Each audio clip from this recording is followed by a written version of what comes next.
सभी विद्यार्थियों का पुनः एक बार आपके अपने इस YouTube चैनल में बहुत बहुत स्वागत है। कक्षा 12 हिंदी साहित्य में गद्य खंड के महत्वपूर्ण प्रश्नोत्तर आज हम भाग 1 देखेंगे। इससे पहले हमने जो अंतरा भाग 2 पुस्तक है उसका काव्य खंड उसके महत्वपूर्ण प्रश्न उत्तर 3 भागों में देख लिए थे, वो नहीं देखे हैं तो आप देख लें।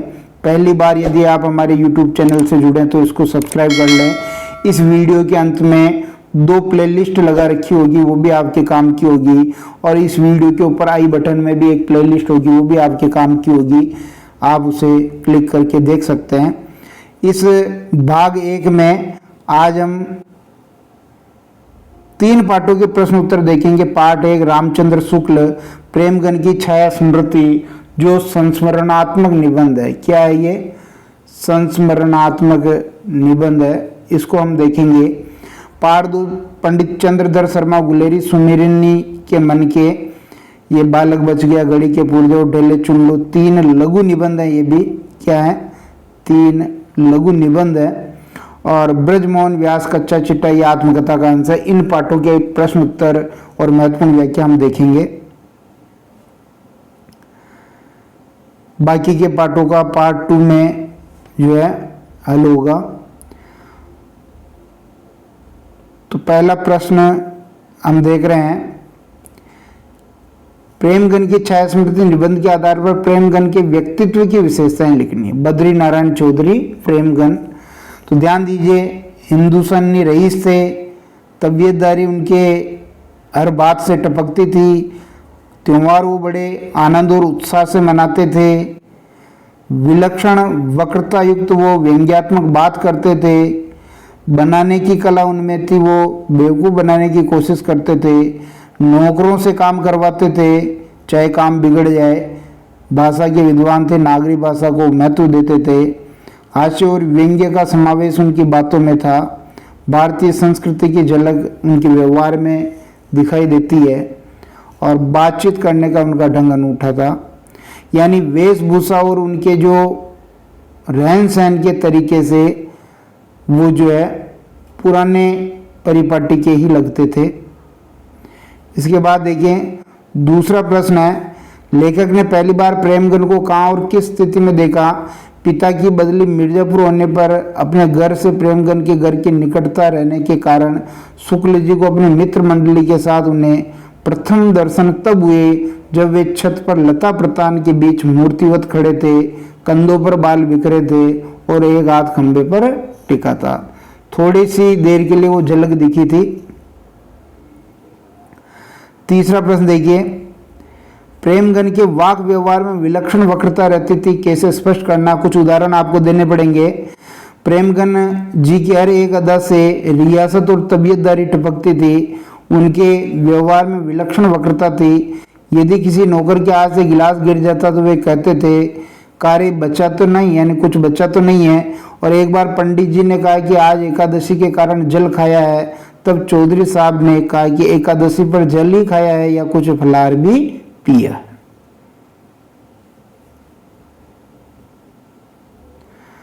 चौथा प्रश्न देखिए, हम लोग उन्हें एक पुरानी चीजें समझा करते थे, पुरानी चीज किसे कहा गया और क्यों? शुक्ल की मंडली बद्रीनारायण चौधरी प्रेमगन को पुरानी चीज कहती थी, क्योंकि प्रेमगन जी हिंदुस्तानी रईस थे, उनकी हर एक अदा से रियासत और तबीयतदारी टपकती थी। कहने का भाव यह है, उनके बोलने का ढंग और रहने का तौर तरीका और उनकी वेशभूषा उनको पुरानी जो अपनी सभ्यता और संस्कृति थी उससे जुड़ी हुई थी, इसलिए वो पुराने व्यक्ति लगते थे। बसंत पंचमी, होली इत्यादि त्योहारों पर उनके घर में खूब नाच रंग होता था, पुरानी परंपराओं को मानते थे, ठाट बाट अब भी उनके व्यवहार में था, उनकी बातें विलक्षण वक्रता युक्त व्यंग्यात्मक हुआ करती थी, लोगों को बनाने का काम भी करते थे, वो सब काम नौकरों से करवाते थे चाहे काम बिगड़ जाए, और भाषा के विद्वान थे। ये ऊपर भी आ गया लगभग यही उत्तर। इस प्रकार हम लिखेंगे। 5वां प्रश्न देखिए, प्रेमगन की छाया स्मृति में निसंदेह शब्द किसके लिए आया और क्यों? बहुत इंपॉर्टेंट प्रश्न है। शुक्ल जी की मित्र मंडली को देखकर उर्दू भाषी लोग उन्हें निसंदेह नाम से पुकारते थे, यानी शुक्ल जी की जो हिंदी की जो मित्र मंडली थी उनके लिए उर्दू भाषी लोगों ने निसंदेह शब्द काम में लिया था, क्योंकि उन्हें लेखक मंडली की बोली अनोखी लगती थी, जिसमें निसंदेह शब्द का वो बार बार प्रयोग करते थे, जबकि वहां रहने वाले वकील मुख्तार कचहरी के अफसरों की भाषा उर्दू थी। इसलिए लेखक मंडली का नाम उन्होंने निसंदेह मंडली रख दिया था। छठा प्रश्न देखिए, इस पुरातत्व की दृष्टि में प्रेम और कुतूहल का अद्भुत मिश्रण रहता था, यह कथन किसके लिए कहा गया और क्यों? इस पुरातत्व की दृष्टि में प्रेम और कुतूहल का अद्भुत मिश्रण रहता था, ऐसा शुक्ल जी की मंडली ने उपाध्याय बद्रीनारायण चौधरी प्रेमगन को कहा है, क्योंकि प्रेमगन जी को देखकर शुक्ल जी उन्हें कौतूहल की दृष्टि से देखा करते थे। वे प्रेमगन जी को प्राचीन कवियों के रूप में देखते थे। सभी साहित्यकारों के प्रति प्रेमगन जी के मन में आदर, सम्मान और प्रेम का भाव रहता था, और साथ ही दूसरे जो शुक्ल की जो मित्र मंडली थी वो भी उनके प्रति आदर, सम्मान और प्रेम का भाव रखती थी। उनके घर में होली, वसंत पंचमी त्योहार जोश से मनाए जाते थे। हास्य और व्यंग्य का समावेश उनकी बातों में रहता था, इसलिए उनको प्रेम और कुतूहल का अद्भुत मिश्रण कहा गया है। सातवां प्रश्न देखिए, आचार्य रामचंद्र शुक्ल का झुकाव हिंदी साहित्य के प्रति किस प्रकार बढ़ा? ये भी इंपॉर्टेंट प्रश्न है। शुक्ल जी को बचपन में ही घर में साहित्यिक वातावरण मिला, क्योंकि उनके पिता फारसी भाषा के अच्छे ज्ञाता थे तथा पुरानी हिंदी कविता के प्रेमी थे। पंडित केदारनाथ के पुस्तकालय से पुस्तकें ला लाकर पढ़ते पढ़ते शुक्ल जी की रुचि हिंदी के नवीन एवं आधुनिक साहित्य के प्रति बढ़ गई। यानी एक तो उनके पिता का प्रभाव, दूसरा केदारनाथ के पुस्तकालय का प्रभाव, और फिर उनकी मित्रता केदारनाथ जी से हो गई। और अपनी युवावस्था तक आते आते शुक्ल जी को समवयस्क हिंदी प्रेमी लेखकों की मंडली भी मिल गई, यानी टोली अच्छी बन गई जो हिंदी के प्रति लिखने का काम करते थे। भारतेंदु एवं उनके मंडल के साहित्यकारों का सानिध्य प्राप्त कर शुक्ल जी का साहित्य जो आकार ग्रहण करने लगा। आठवां प्रश्न देखिए, आठवां प्रश्न, लेखक के पिताजी की प्रमुख विशेषताओं का वर्णन कीजिए। जो लेखक के पिताजी थे, अभी हमने ऊपर बात की कि उनके घर में साहित्यिक वातावरण था, क्योंकि पिताजी फारसी भाषा जानते थे, पुरानी हिंदी कविता के प्रेमी थे। रात्रि में घर के सब सदस्यों को एकत्रित करके रामचरितमानस और रामचंद्र चंद्रिका पढ़कर सुनाते थे। भारतेंदु हरिश्चंद्र के नाटक उन्हें बहुत प्रिय थे, और इसलिए जो हरिश्चंद्र नाटक है और सत्यवादी राजा हरिश्चंद्र है और भारतेंदु हरिश्चंद्र, इसमें जो अंतर है वो नहीं कर पाते थे कि भाई सत्यवादी राजा हरिश्चंद्र अलग है और भारतेंदु हरिश्चंद्र अलग है।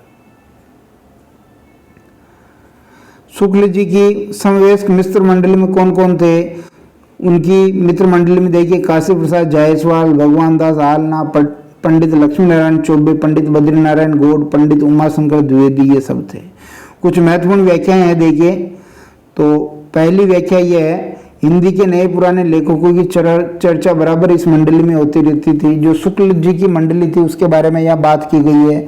निसंदेह शब्द के बारे में बात की गई है, क्योंकि वो बार बार निसंदेह शब्द का प्रयोग करते थे। तो प्रसंग संदर्भ हम लिख देंगे, व्याख्या भी करेंगे, विशेष में भी आपको लिखना है, क्योंकि यहाँ उर्दू फारसी के शब्दों का भी प्रयोग किया गया है।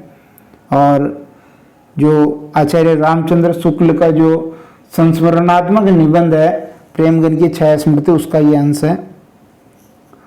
उसके बाद दूसरी व्याख्या देखिए, शुक्ल जी का जो रुझान हिंदी साहित्य के प्रति बढ़ा उसके बारे में बात आ रही है, ये कि किस प्रकार उनका जो है रुझान हिंदी साहित्य के प्रति हुआ। तीसरी जो व्याख्या है, तीसरी व्याख्या देखिए, पढ़ते ही आपको ध्यान होना चाहिए, भारतेंदु मंडल की किसी सजीव स्मृति के प्रति मेरी कितनी उत्कंठा रही होगी, यह अनुमान करने की बात है। तो यहाँ देखिए, जो पहली झांकी बद्रीनारायण चौधरी प्रेमगन की उन्होंने देखी थी, उसके बारे में यहाँ शुक्ल जी ने वर्णन किया। और चौथा जो व्याख्या का महत्वपूर्ण प्रश्न बनेगा, हम लोग उन्हें पुरानी चीज समझा करते थे, तो ये भी ऊपर प्रश्न आ चुके हैं बहुत बार, तो यहाँ से भी बनेगा कि किस प्रकार बद्रीनारायण चौधरी प्रेमगन को वो पुरानी चीज कहते थे, क्यों कहते थे, इसके बारे में आपको लिखना पड़ेगा। और यहाँ से फिर आपका दूसरा पार्ट शुरू हो जाता है, पंडित चंद्रधर शर्मा गुलेरी जिनके सुमिरनी के मन के बालक बच गया, घड़ी के पूरे डले चुन लो, 3 लघु निबंध है। तो शुरू करते हैं। पहला प्रश्न कि बालक बच गया निबंध का मूल प्रतिपाद्य क्या है? इंपॉर्टेंट है, बहुत ही ज्यादा इंपॉर्टेंट है। बालक बच गया निबंध का मूल प्रतिपाद्य शिक्षा ग्रहण की सही उम्र। गुलेरी जी के अनुसार हमें व्यक्ति के मानस के विकास के लिए शिक्षा को प्रस्तुत करना चाहिए, शिक्षा के लिए मनुष्य को नहीं। यानी मनुष्य के मस्तिष्क का विकास करना तो शिक्षा चाहिए, शिक्षा के लिए मनुष्य को नहीं है। शिक्षा केवल रटने के लिए नहीं है, बल्कि बालक की सहज प्रवृत्तियों के विकास के लिए। बहुत इंपॉर्टेंट लाइन है, इसको याद रखें। हमारा लक्ष्य मनुष्य और मनुष्यता को बचाए रखना। मनुष्य बचा रहेगा तो वह समय आने पर शिक्षित किया जा सकता है, और बालक की स्वाभाविक वृत्तियों को नष्ट होने से बचाना ही इस निबंध का उद्देश्य है। उसके बाद देखिए, यह भी बहुत ही अच्छा प्रश्न है कि घड़ी के पुर्जे दृष्टांत के द्वारा लेखक ने किस विषय को रोचक ढंग से प्रस्तुत किया है? लेखक ने धर्म का रहस्य जानने के लिए घड़ी के पुर्जे का दृष्टांत दिया है, क्योंकि जिस तरह घड़ी की संरचना जटिल होती है, उसी प्रकार धर्म की संरचना भी समझना जटिल है। हर मनुष्य घड़ी को खोल तो सकता है, परंतु उसे दोबारा जोड़ना उसके लिए संभव नहीं होता है। वह प्रयास तो कर सकता है, परंतु करता नहीं है, क्योंकि वो सोच लेता है कि भाई ये तो घड़ी साज का काम है। उसका मानना होता है कि वह ऐसा कर ही नहीं सकता है। ऐसे ही लोग प्राय बिना धर्म को समझे उसके जाल में उलझे रहते हैं, क्योंकि उनके लिए धर्म गुरुओं ने इसे रहस्य बनाया हुआ है। यानी धर्म गुरु जो कहते हैं, जो धर्म उपदेशक जो कहते हैं, उसको सत्य मान लेते हैं, उसके रहस्य को जानने की कोशिश नहीं करते हैं। वे इस रहस्य को जानने का प्रयास भी नहीं करते हैं, और धर्म गुरुओं के हाथ की कठपुतली बने रहते हैं। धर्म के रहस्यों पर धर्म उपदेशकों द्वारा लगाए गए प्रतिबंधों को रोचक ढंग से इस निबंध में प्रस्तुत किया गया है। तीसरा देखिए, डेले चुन लो निबंध में किस पर व्यंग्य किया गया है? इस निबंध में डेले चुनकर विवाह करने की रीति को अंधविश्वास मानना है। यानी आप किस प्रकार डेले चुनने मात्र से विवाह को जो है सही बता सकते हैं, उस महिला को सही बता सकते हैं। वो महिला एक के लिए अगर कल्याणकारी है, तो दूसरे के लिए वो विध्वंसक कैसे, दूसरे के लिए वो कैसे उसका जो है घर खुशहाली से नहीं बढ़ सकती, ये अंधविश्वास है। ये निबंध लोक जीवन में व्याप्त अंधविश्वासों पर व्यंग्य करता है, जो हमारे समाज की गहन तथा गंभीर समस्या है। लेखक का मत है कि अपनी आंखों से देखे सत्य को ही सत्य मानना चाहिए, भविष्य की झूठी कल्पना पर विश्वास नहीं करना चाहिए।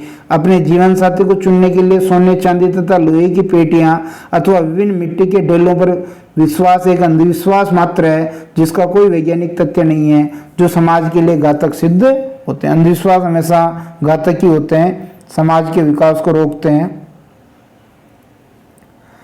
चौथा देखिए कि बालक बच गया इनाम, बालक द्वारा इनाम में लड्डू मांगने पर लेखक ने सुख की सांस क्यों भरी? ये भी बहुत इंपॉर्टेंट है, क्योंकि मूल कारण वही है जो हमने ऊपर प्रतिपाद्य पढ़ा था।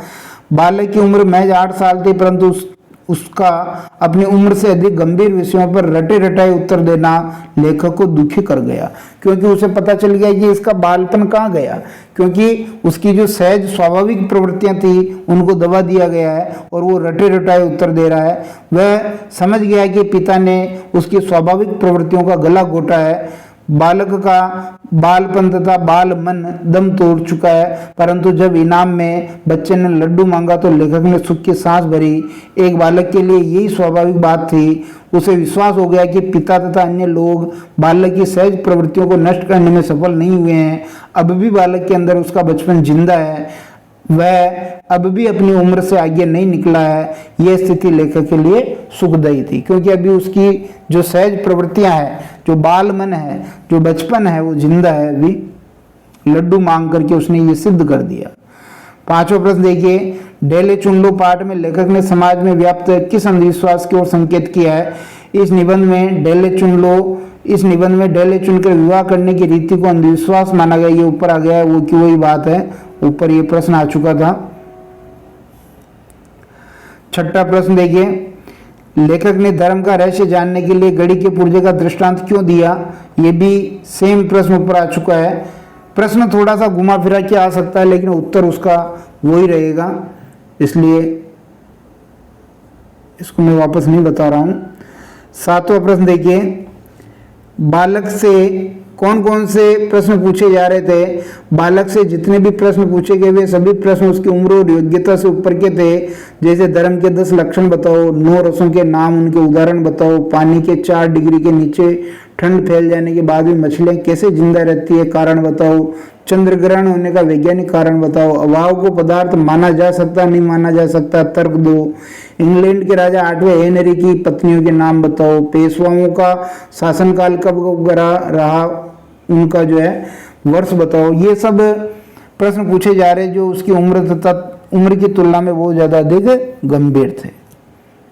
इसके बाद देखिए सप्रसंग व्याख्या, ये आपके चंद्रधर शर्मा गुलेरी के बालक बच गया उस लघु निबंध से ली गई है, जहाँ पर जो चंद्रधर शर्मा गुलेरी एक विद्यालय के वार्षिकोत्सव में शामिल होते हैं और वहाँ बच्चे को जब रटे रुटाए उत्तर देते हुए देखते हैं तो वो बड़े दुखी होते हैं। इस संबंध में ये ध्यान से इसकी व्याख्या करनी है। बालक के मुख पर विलक्षण रंगों का परिवर्तन हो रहा था, तो बालक ने कुल मिलाकर के जो उसकी सहज प्रवृत्तियां थी वो अभी पूरी तरह समाप्त नहीं हुई थी, ये सिद्ध कर दिया था उसने लड्डू मांग करके। तीसरा, ये भी बहुत इंपॉर्टेंट है, धर्म के रहस्य जानने का, तो ये गढ़ी के पुर्जे लघु निबंध से लिया गया है।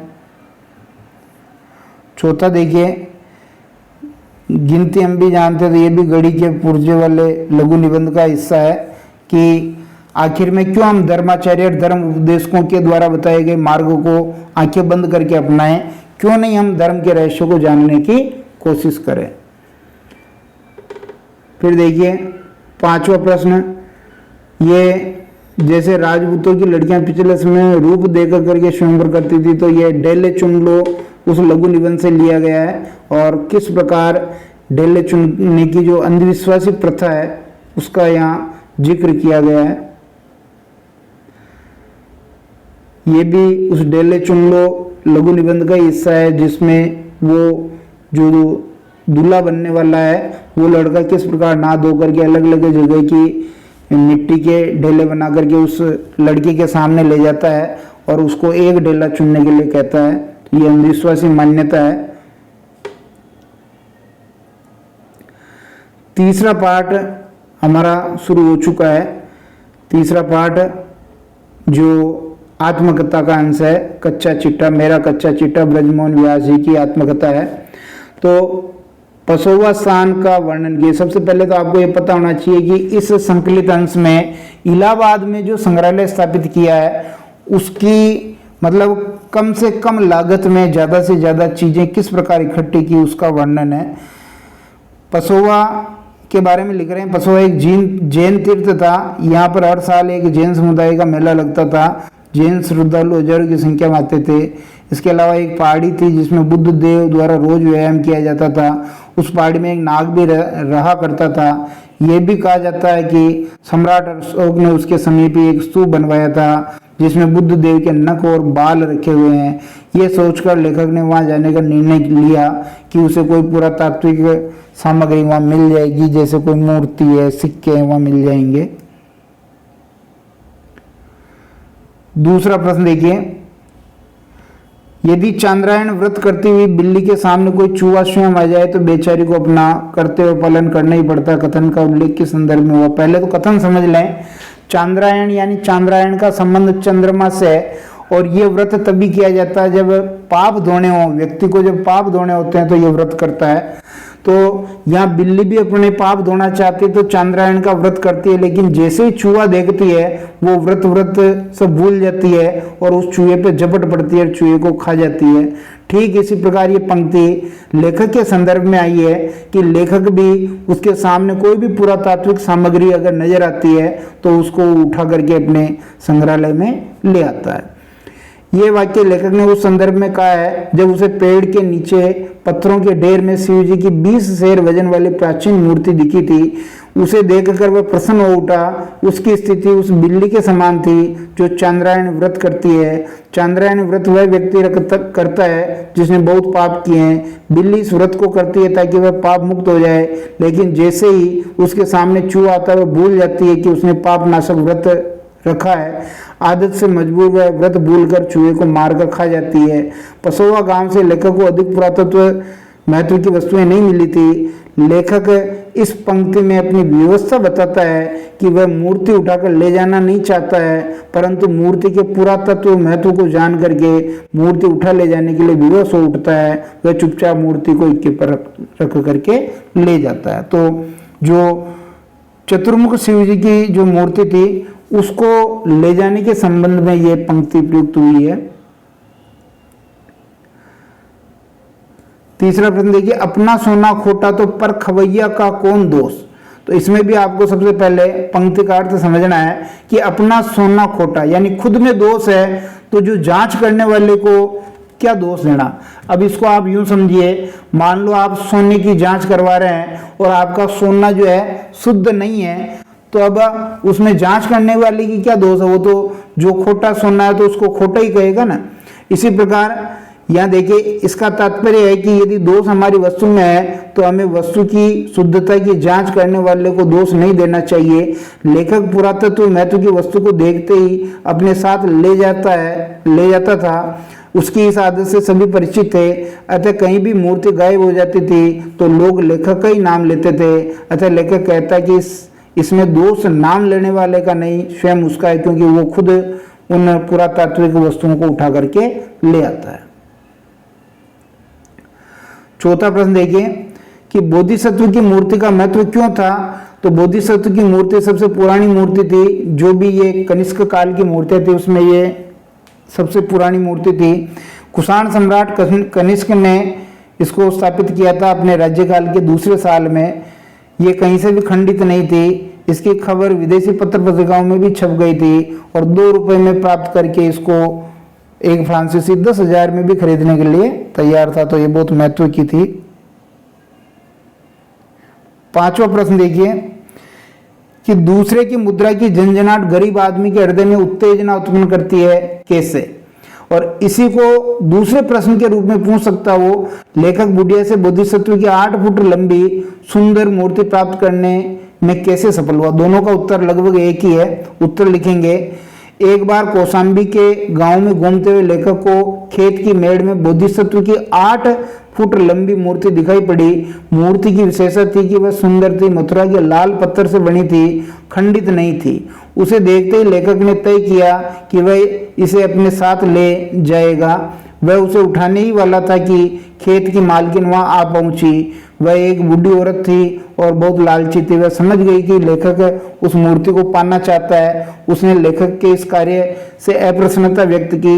लेखक वृद्धा से उलझना नहीं चाहता था। उसने सिक्के खनखनाकर बुढ़िया को पैसों का लालच दिया। बुढ़िया पैसों के लोभ में आ गई और लेखक ने 2 रुपए में बुढ़िया से मूर्ति खरीद ली। इस तरह लेखक ने बुढ़िया से जो है वो बोधिसत्व की 8 फुट की लंबी मूर्ति प्राप्त कर ली और सफल हो गया। छठा देखिए, भद्रमत के शिलालेख की क्षतिपूर्ति कैसे, बहुत इंपॉर्टेंट है। आपको पता है कि जो केन दीक्षित और जो मजूमदार थे उन्होंने गुलजार मियाँ के वो जो भद्रमत का शिलालेख वहाँ अजियापुर गांव से प्राप्त हुआ था तो वो लेना चाहते थे। गुलजार मियाँ देने से मना कर रहा था। फिर बाद में पत्र तक बात पहुंच गई, अंत में उनको देना पड़ा। तो उसकी क्षतिपूर्ति कैसे हुई। लेखक ने अजियापुर गांव से प्राप्त भद्रमत शिलालेख को 25 रुपए में गुलजार मियाँ से खरीदा था। वह उसे प्रयाग संग्रहालय को देना चाहता था। विवाद के कारण उसे इस मूर्ति को गवर्नमेंट ऑफ इंडिया के पुरातत्व विभाग को देना पड़ा था। वह जानता था कि जिस गांव से उसे यह शिलालेख मिल सकता है तो उसे वहां से अन्य पुरातत्व महत्व की वस्तु भी मिल जाएगी। इस उद्देश्य से वह गुलजार मियाँ के यहाँ अजियापुर गांव जा पहुंचा। गुलजार मियाँ के घर के बाहर ही एक कुआं था। इसके चबूतरे पर 4 खंभे थे। जब लेखक ने बंडेर पर देखा तो उस पर ब्राह्मी अक्षरों में एक लेख लिखा हुआ था। लेखक के कहने पर गुलजार ने उन्हें खुदवाकर लेखक को दे दिया। इस तरह भद्रमत के शिलालेख की क्षतिपूर्ति हो गई। उसके बदले में कोई दूसरी महत्वपूर्ण पुरातात्विक वस्तु मिल गई। 7वां प्रश्न देखिए, मैं कहीं जाता हूं तो छूछे हाथ नहीं लौटता हूं, खाली हाथ नहीं लौटता हूं। मैं कहीं जाता हूँ छूछे हाथ नहीं लौटता, इसका तात्पर्य लेखक जहाँ भी जाता है तो खाली हाथ नहीं आता है, अपने साथ वहाँ से जुड़ी कोई ना कोई पुरातत्व महत्व की वस्तु लेकर ही आता है। लेखक को गांव से मणके, पुराने सिक्के, मृण मूर्तियां इत्यादि मिली। कौशाम्बी लौटते हुए अपने साथ एक 20 शेर की शिव की पुरानी मूर्ति लाया था। ये मूर्ति उसे पेड़ के नीचे पत्थरों के ढेर के ऊपर मिली थी। हालांकि बाद में उसको वापस लौटानी पड़ी। 8वां प्रश्न देखिए, लक्ष्मी की इच्छा करने वाले को लक्ष्मी मिले या नहीं मिले, परंतु यदि लक्ष्मी किसी के पास जाना चाहे तो उसे कौन रोक सकता है? यह कथन किस संदर्भ में प्रयुक्त हुआ? यह कथन लेखक ने पंडित जवाहरलाल नेहरू द्वारा इलाहाबाद संग्रहालय के शिलान्यास की स्वीकृति देने के बाद कहे, क्योंकि नेहरू जी ने यदि चाह लिया तो उन्हें इसका शिलान्यास करने से कौन रोक सकता है, अर्थात उसका शिलान्यास पंडित नेहरू जी करेंगे। 9वां प्रश्न देखिए, लेखक ने मैसूर से तालपत्र का गट्ठर कैसे प्राप्त किया? मैसूर अधिवेशन में वहां के युवराज सभापति थे। अधिवेशन समाप्त होने पर वे रामेश्वरम गए। वहां पहुंचने पर पूजा करवाने के लिए पंडे पीछे पड़ गए। लेखक को एक तरकीब सूझी। उसने कहा कि राजा साहब के वंश का पंडा नहीं है, जो तालपत्र पर लिखी पुस्तकें भेंट करेगा वही राजा साहब के वंश का पंडा होगा। ऐसा सुनकर एक लड़का दौड़कर गया और उसने एक छोटा गट्ठर तालपत्र पर लिखी पुस्तकों का लाकर उनके सामने पटक दिया। राजा साहब ने उसकी बही पर हस्ताक्षर किए और दक्षिणा दी। इस प्रकार लेखक ने मैसूर से तालपत्र का गट्ठर प्राप्त किया। फिर देखिए 10वां प्रश्न, लेखक के द्वारा शंकर भगवान की मूर्ति को क्यों लौटा दिया गया? गांव वालों को जब पता लगा कि शिव की प्राचीन मूर्ति चोरी हो गई है तो वे दुखी हो उठे। शिव की मूर्ति उनके गांव के बाहर एक पेड़ के सहारे रखी हुई थी। गांव वाले उसकी पूजा किया करते थे। उसकी आस्था और श्रद्धा उससे जुड़ी हुई थी। वह मूर्ति आपको पता है कि लेखक लौटते वक्त उसको लेके आ गया था। मूर्ति न पाकर गांव वाले बहुत दुखी हुए, क्योंकि वो उनके आराध्य देव थे।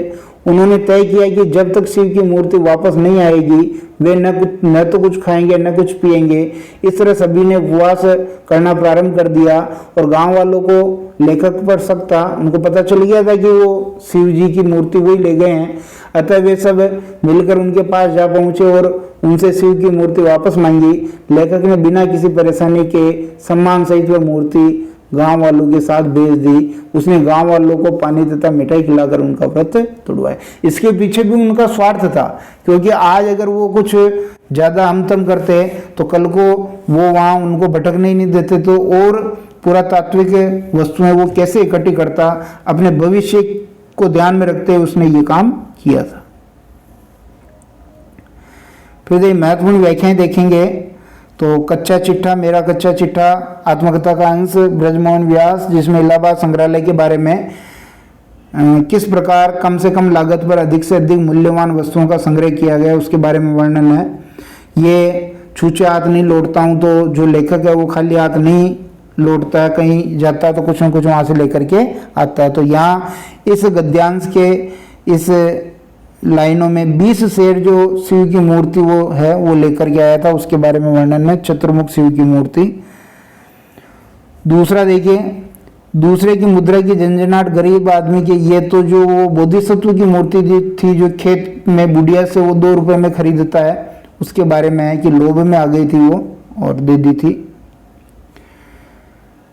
फिर देखिए, कौवा भी काला होता है, कोयल भी काली। तो लाइन पढ़ते ही आपको ध्यान में होना चाहिए कि जब बोधिसत्व की मूर्ति वो उस संग्रहालय में ले आए और एक फ्रांसीसी व्यक्ति वहां आया और उसने उस 2 रुपए की मूर्ति के 10,000 रुपए देने चाहे, तब लेखक समझ गया कि आखिर में ये अलग भाषा कैसे बोल रहा है। यानी जैसे कौवा और कोयल दोनों काले होते हैं, लेकिन बसंत ऋतु आती है तो कौवा काव काव करने लग जाता है। इसी प्रकार उस बोधिसत्व की मूर्ति को देख करके फ्रांसीसी के उस भाव को लेखक समझ गया। चौथा देखेंगे, 8-10 चित्र खरीदे सस्ते दामों पर, तालपत्र पर लिखी पुस्तकों के दाम सुनकर छक्के छूट गए। तो जब लेखक दक्षिण भारत जाता है तो वहां पर क्या स्थिति थी और कैसे वो चित्र खरीद करके लेता है, लेकिन तालपत्र पर लिखी पुस्तकें वो नहीं ला सकता क्योंकि बहुत महंगी थी। और किस प्रकार वहाँ के जो लोग हैं लुंगी बांधे हुए थे, ये सब मोटी तोंद थी, ये सब वहाँ का वर्णन है। ये इसके बाद देखिए 5वां कि मैं तो केवल निमित्त मात्र था और उनके पीछे सूर्य था, मैंने पुत्र को जन्म दिया। बहुत इंपॉर्टेंट है, यहाँ इलाहाबाद संग्रहालय की बात की गई है। किसकी बात की गई? इलाहाबाद संग्रहालय को, इलाहाबाद संग्रहालय का विचार लेखक के मन में आया, उसने इसकी स्थापना की और उसका लालन पालन किया, चीजें इकट्ठी की, बड़ा किया। बड़ा होने पर एक अलग से संग्रहालय इसको बनवा दिया और फिर सतीश चंद्र काला को ही उसका अभिभावक नियुक्त कर दिया और उन्होंने संन्यास ले लिया।